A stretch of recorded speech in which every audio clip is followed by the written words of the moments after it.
All right, ladies and gents, welcome to the Hideout. Don't you hate this when you go build your houses and then you start to build it on a resource and you're like, I want to delete that, but I can't delete it because I need the house. I hate that. That's what happened to Running here. We've got two players who are pretty well known around the scene for liking their closed maps. We've got Running, who's close to 2,500 elo. So Running is, I consider this a pro. I don't know what your cutoff is. I think a lot of people consider top 100, top 200 to be pros, 2K plus a pro. But Running is like, plays a lot of events, has done very well for himself, pro. And he has one of the mother of all closed map civilizations in Aztecs. I think Aztecs are one of the best civilizations for this map. And then against Running is Fury, who's a Mexican player. And this player loves to play closed maps. Now, does occasionally play open maps, but Fury feels very comfortable behind walls. And Fury's like 200 elo below. And I also think Bulgarians are... They do have some fun things we'll talk about. I think Bulgarians are a bit of a struggle these days. If it gets to late game, Bulgarians are really solid. They've got fun late game options. But I think competing with the Aztec monks, the Aztec economy, could be kind of the tricky thing here. But maybe we'll see some men-at-arms. Maybe we'll see lots of infantry from the Bulgarians here. Could be tough against the Aztecs, but... Basically, like, Aztecs have a counter to pretty much anything in the game, and they're eco-strong. So it's like, you make knights, well, they have great pikes, and they have great monks. You make archers, they have solid siege, they also have solid skirms. You make infantry, they have the monks still. Always the monks, but they also have, like, good archers, and they also have the sexiest infantry unit in the game, the Jaguar Warrior. I mean, look at that guy. And they can mix in as well and beat your infantry. So it's really tricky. I think the key here would be controlling the map. So going for like scouts and light cav from Fury, that could be really smart. And also the Krepost is a building that's kind of like a castle. If we could see like somehow map control into a forward Krepost and lots of aggression, I think that would maybe be the best chance here for Fury. So yeah, we'll see. Bebo, what's up? Says, hello all, huge YouTube fan. Glad to catch the live stream. Says, does T90 stream his own games? When I streamed on Facebook, I did stream my own games. I don't plan on streaming my own games now that I'm back on Twitch. The main reason being, things are different now. For me, it's like when I'm live, I want people to know what type of experience they're getting, and I want to bring a really good level of entertainment. I was on Facebook, I had a ton of hours to complete, so I was trying to entertain, but also a big part of it was like, I can't cast 8 hours a day every day. That would just destroy me. So my philosophy, not philosophy, my plan, and this is also something I can maybe change, but my thinking is now that I'm back on Twitch, anytime this channel's live, you're getting good casting content, which is kind of what I'm known for. And I don't want to settle for less than that, you know? And not everyone wants to watch gameplay stuff, so... I was thinking maybe I record some of my gameplay, maybe use it as, like, channel for extras and all that. Like, I'm not opposed to that if people would be down, especially if I play tournaments. Because I will occasionally still play tournaments at a high level, but... streaming, it's not something I'm going to do. Also, I'm going to put the elo here because people are asking. It's like 2470 against like 2258 or something. I'm really close to what it was. T90 official 2 for sure. Wow, some of my T90 official 2ers remember that. I do have a second Twitch channel, which I used to stream to. But I haven't streamed to that in a long time, obviously, so... You could cast footage of your own games. Yeah, like, I will cast... I do that on my channel where if there's a really good game, I use that as content and I'll cast it. But, like, the actual gameplay itself, I'm not sure if I'll do that. Now, Eric Baum, T90 Trolls will come back. T90 Trolls is the exception. I'm talking ranked games, like standard gameplay stuff, so... T90, what would you say is the best or best 3 civs in the game right now? Okay, Natus, I don't know how new you are, but you've just asked me a question, which could have a variety of different answers. But you didn't give me enough specifics. So, it depends. But, if I had to, and it brings me great pain to have to do this. But if I had to actually give you an answer without you telling me what the map is or whether it's team games or anything, if I had to pick 3 for like all settings for a high level, I hate to do this without details. It hurts. Incas, Malians,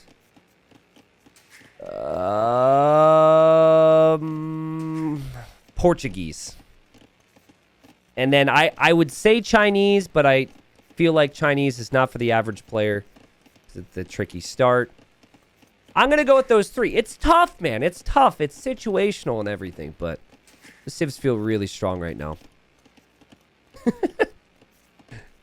I just followed T90 Official 2 a few days ago. Nice. Nice. Yeah, so when I used to stream on T90 Official 2, people who would be coming in from YouTube looking for my stream, like they'd go to Twitch and search for T90. It would show up, and they'd be like, what is this? They're like playing the game for like 15 viewers. It was kind of cool, though, to have like that tiny little stream.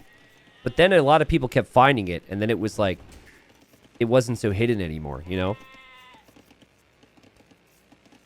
I was tempted to say Byzantines. Yeah. Wow, look how many Vils Fury has queued up. This is me if I have way too much caffeine before I play. Especially on a closed map where there's not a lot of actions to do, so I'm clicking a lot. He's going to cancel some of those Vils in the end. I have the barracks there from Fury, so I could see Fury maybe going for a market and a stable or something. But it is a fast castle from both of them right now. Running, even going to sell his stone. I think Running is going to go for a lot of monks here, guys. Selling all that stone's a good indicator of that. Maybe some eagles, too. There's the barracks now. Yeah. So, again, we're just kind of hanging out. So if you guys have questions, feel free to ask. This is just a chill ranked game, and I'm having a good time. So, I think the play here for Running is eagles for map control, monks then, and adapt. So if you see your opponents going for light cav, for example, which would be bad for heavy monk play, you add more eagles. If you're not seeing that, maybe you add the siege. And yeah, if you need the stone to boom later on, you can always just buy it back, which is what a lot of players are comfortable doing. So, did Fury mismanage his eco a bit to have more than 800 food but not be at 200 gold yet? Well, he compensated. I did notice that he was a little late with the gold. I think Fury feels so little faith in this matchup, being up against a player like Running, that he's going to do something wacky for us, people. He's made a man-at-arm. So that will be longsword in 1 minute and 40 seconds. Woo! Bulgarians have no real fun eco bonuses. So it's all army. So it's like infantry upgrades for free in each age, faster researching blacksmith upgrades and cheaper blacksmith upgrades. And then they have the Krepost. He's going to go longsword in the Krepost drop. And Running is going to try and go eagles and forward. This could actually work for Fury. Fury could stomp this. Oh boy. Here we go. Running's like, being a clown, making monks. Ah! Why do these villagers have baskets? Here we go. And now Running should realize immediately, abort, abort, abort. He made spears because he was thinking there would be scouts. And, yeah, you just don't want to be taking these fights. Oh, he's actually going to fight this before they're upgraded to longsword, which is interesting. That is like... That is playing with fire right there. That is like if your house is starting to burn down, you decide to just, like, before the fire gets too bad, you know, roast a couple marshmallows off your living room couch or whatever it is. Are you kidding me, Running? Are you really doing this, bro? Maybe Running felt like he couldn't leave. Maybe he felt like he had no choice. But, yeah, villagers are going to go down, and this isn't going to be it for Fury. Fury wants to drop that Krepost, and Running did not expect this. Oh, boy, and we've got monks galore, too. Longswords might switch sides. How strong is your faith, longsword? Scouts, longsword, monk, doink, dead. Uh-oh, longsword's on the other side. Oh, no. Abort. Abort the other way. Abort the other way. Fury, the other way. No. No, the same thing's going to happen in reverse for the rest of the game. You just got to run back now. Running's been able to make more eagles. He's made some monks. He has somehow converted your powers over to his side. And now Fury's like, crap, this isn't working, and he's going to drop a second TC. What a funny exchange. Well, the Eagles and the Spearmen didn't work, but the monks will work, especially against longswords. And so now these longswords are awkwardly running away like it was just a prank, bro. It was just a prank. We didn't mean it.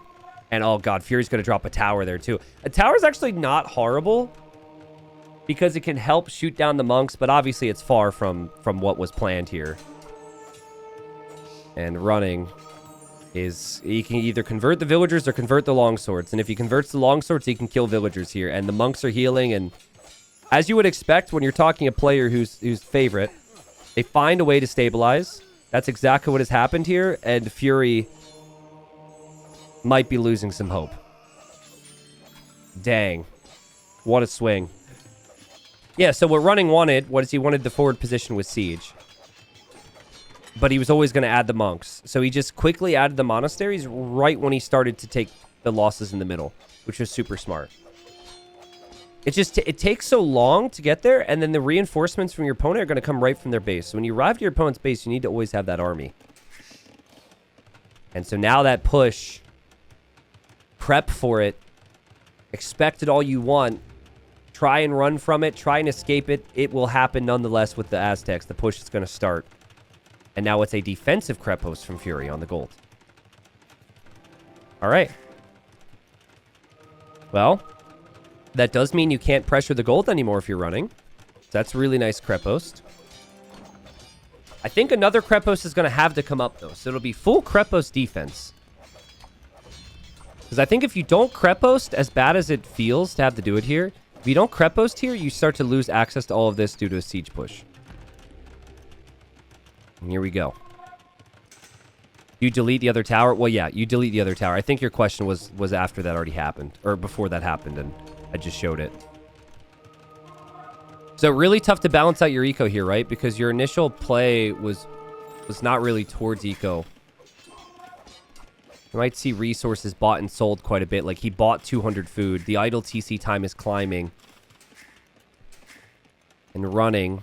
Has to make a decision now. I think it would be natural. Like, he's got 2 relics with being Aztecs. Oh, God. Running. Hold on, guys. Running is... Or not running, sorry. Fury is running across the map, and Fury is not done yet. Fury wants to build that Krepost forward. And here he comes. Only brought 5 villagers. I feel like bringing more would be way smarter, but this game has had plenty of things outside of reasonable and normal and common. And there we go. Krepost on the hill. Okay. Can running see that? Oh, God. Oh, no. Oh, jeez. Oh, crap. Oh, these freaking monks. Oh, gee. Oh, delete them. Delete them. Delete them. Get rid of them. Get rid of them. No. Wall. Quick wall. Quickly. Quickly. Quick wall. Go. Okay. All right. This is fine. This is fine. Krepost is going to go up. Nice quick walls there. Enemy has more longswords than the person who created the longswords does.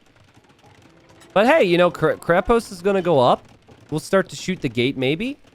Could possibly be a bit problematic here for running. I'm not sure what the Krepost does, to be honest. But, you know, it's an entry into the opponent's base. And meanwhile, Fury has added stone walls. Still doesn't have an answer to those monks. And the monks are going to have redemption soon, which means they can convert enemy buildings. They can also convert enemy siege, which Fury is going to be using in defense here. And bop! Nice. I mean, the wall here is really good. I think ideally the wall would have been this way, so your buildings don't get converted. But I think you guys recognize that this got pretty bad a long time ago, and now buildings have to be deleted because you don't want your opponent to have these buildings. The opponent already stole 4 longswords. And this is rough. Poor Fury. The only thing that could possibly make this situation worse for Fury is if I consider this game fun enough to go to my YouTube channel this week. And I gotta tell you, Fury, you've made it really fun. So start making it really, really lame, really fast. No, seriously, I want him to go siege tower into a forward castle. That's what I want. It's not gonna work. He's completely screwed. Running's got him surrounded. But I think, like, you need something crazy. This obviously couldn't quite cut it. I think it'd be really fun if, like, he could somehow get a castle down, but he will be spotted anywhere he goes. Somebody asked a question earlier, and I was going to respond to it, and now I forget what the question was. But so I'll just say thank you to Parked Panda for the sub, but somebody asked a question. But, like, can you guys see why you almost always have to plan for the monks? Like, I think going light cav, and then forward Krepost drop gives you way more chances because the monks are so strong. You need something that is bonus damage against them and is fast. Longswords are not it, and yeah, this is tricky stuff. Mangonel could be converted. Monks running into the TC fire. Whoop! Just sliding on by. Oh, God, running. That's so annoying. He somehow got past the wall. Oh, the people are furious. They were friends with those longswords. They're furious. Well, good luck with that. The monks are going to heal faster than villagers can actually do damage here. So that's... I mean, maybe going down with some honor, but not exactly what I would suggest for a healthy life. Okay. This has gone from bad to worse here for Fury. Fury is again attacking monks with villagers and has rewalled this now. And Running says, okay, I'm going to drop a castle on your Krepost. Enjoy that. Meanwhile, still has all this, and Running has done an exceptional job with his eco. He's up to 70 vills. So it's not just like the crazy attacks. Like, he's 3 TCs. His farming eco is great. He realizes this is no threat now. We will have some light cav coming in. But Fury is maybe furious at himself for not going light cav a bit earlier, and it just feels like a little too far, little too late, possibly. Light cav go in. Krepost drop! Krepost drop! I like the energy. I like the energy. Here we go. Light cav on the monks. Krepost drop with the forward vills. This is Fury's last chance. Light cav killing the monks. Light cav have been converted, and, well, Krepost is going to be denied. GG has been called. Not the closest game, but really fun to see how it panned out. Because initially, Running was freaking out, I'm sure, because he lost his early villagers. I want to go back to this point, though, because I want to show how important this is. I want to show, like, the recognition from Running in the moment, right? So right now, he's got a plan. And everyone has a plan until they get smashed in the face, right? I forget whose quote that was. Probably Abraham Lincoln, right? So everyone's got a plan until they get smashed in the face. And so right here, he gets smashed in the face. And he's like, oh, crap. And it's so easy. Mike Tyson? No, that doesn't sound like anything Mike Tyson would say. What, did Mike Tyson, like, box for a living or something? No, Abraham Lincoln. Definitely that quote. So Running realized in the moment, this is my play. And it eventually paid off, right? Like, we speed up a little bit. Obviously, guys, I know it was Mike Tyson. So he fights this off, which is kind of interesting, which is also maybe kind of questionable, but it could kind of see what he was trying to do. But this whole time, he already has a monk on the way, and the second monastery is on the way. So, you know, Red took the good fight initially, but then Red gets here, probably thinking with the momentum of things that this is going to be amazing, and then has to find out the hard way, oh, this is not so amazing, and then I need to run back. And I think just, like, did a worse job knowing what to do in that situation. Now, in all fairness, with, like, lower eco plays, going for the monks is way easier to get swings, and it's just way better. So it's easier to get yourself out of the situation than if you've gone, like, longswords and are depending on a forward Krepost. But still, like, big elo difference. I like the energy behind it. Fury should not be ashamed of his performance. He gave himself a good chance considering the matchup. I do think Aztecs are clearly better, and Running being the better player still was a fun game. I like this energy. This is the energy we like. The plan doesn't work out, but you still try and do something wild. That was fun. But unfortunately, it's like running made it look pretty obvious. Like that Krepost didn't scare him at all. He just waited. So he needed like that army to take out the gate and then a Krepost in running's actual base to really accomplish anything there.